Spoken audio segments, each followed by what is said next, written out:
The Golden State Warriors survive LeBron's epic performance and win a highly controversial Game 1. What up everybody, my name is Stefan and this is Heat Check. And watching the game, one thing became apparent right from the start, that both teams will rely on finding the right mismatch and try to exploit that. Right off the bat, J.R. Smith backs down on Steph Curry and gets a fairly easy layup. On the other side, it was Curry who was getting a favorable matchup against the big man, taking him to the hole.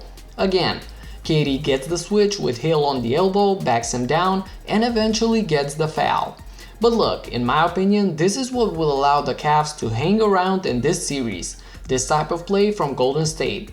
This is clearly not Warriors basketball. It's extremely stagnant one-on-one play as opposed to the free-flowing style that they've become recognizable for. This was the theme for both teams in their conference finals matchups. The only thing is that Cleveland needed to rely on mismatches to generate the offense, either from LeBron's drives against the weaker defender or the open shot off of his double-team pass.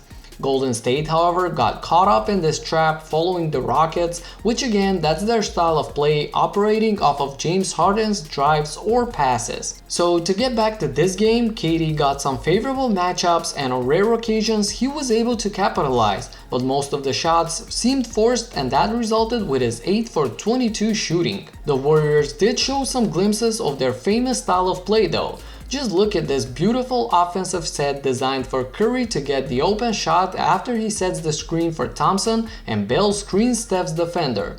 He probably could have shot this, instead he decides to drive and draw the entire Cavs defense on him. And from here on out, it's easy. Kick out to Draymond, pass to KD, extra pass to Clay for the wide open 3. This is Golden State basketball. We didn't see much of that, but we definitely saw a whole lot of Cleveland's recognizable style of play, which is basically give it to LeBron and everybody get out the way. Golden State tried to make him a jump shooter, willingly give him the long distance shots, which seem to be a part of their game plan, but when he hits those consistently, James is unstoppable. Next thing is, you have to defend him closer and that opens up the opportunity for him to blow by straight to the rim. On his way to a historic 51 point scoring in a bunch of different ways, the Warriors turned to their only chance of slowing down LeBron, making him pass it to the open guy and hope that the shooters will have a bad day, which they certainly did. Korver was nowhere to be found, same as Jeff Green, who I expect a lot of help from. JR was his typical inefficient self, going 3 for 10, and you know more on him is definitely coming later in this video. I am by no means a LeBron fan or anything, but the type of team that he's been able to drag all the way to the finals, it speaks a lot for his legacy. The only other active Cavalier was Kevin Love, and I actually liked how aggressive he was offensively.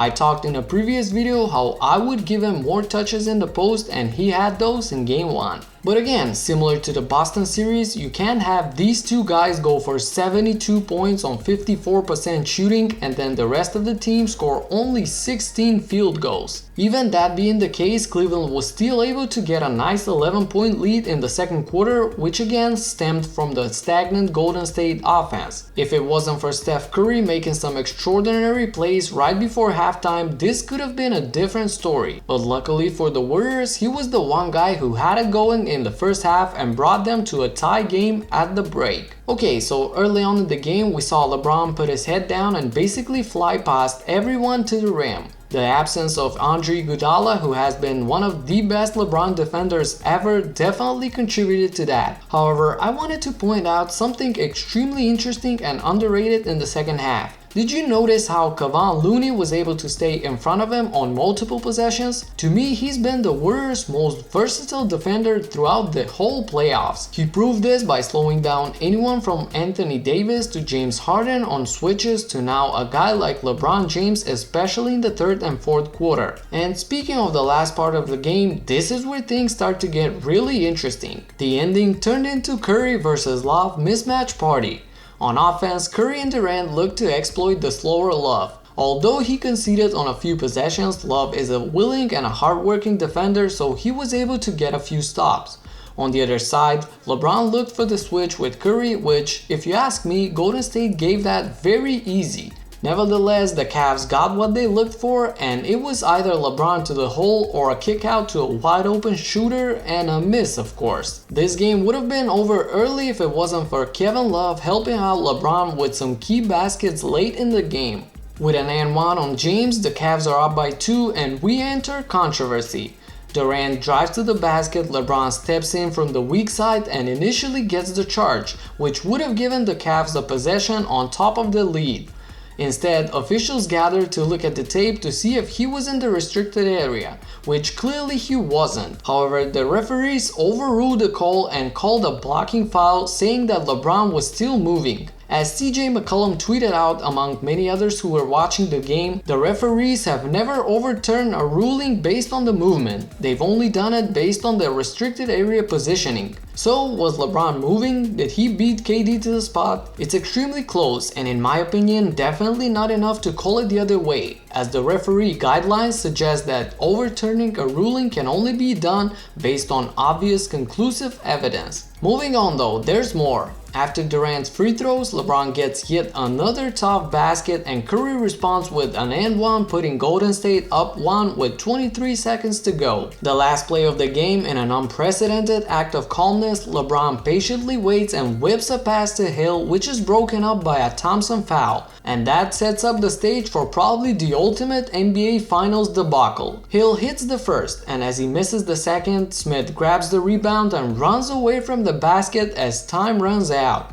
The cameras would later catch him telling James that he thought the Cavs were up by 1. This is probably the biggest blunder of Smith's career, and we know how many he's had throughout the years. And in overtime, this was the key possession that kinda started to end this game. On the pick and roll, Durant hedges but then runs back to LeBron even though Curry was already on him. In a miscommunication like this, usually the driver gets an easy layup, but luckily for Golden State, Draymond Green is such a huge defensive captain as he sees all this playing out and covers ground to get to Hill. Incredible closeout, although with a lot of contact here and no call, as the Warriors begin their transition. And look at Klay. Instead of running to the corner, he curls all the way to the opposite side as his defender tries to stop Draymond on the drive. Green then finds him in the corner for a wide open 3, and that's all she wrote, as the Cavaliers were unable to recover from this ultimately.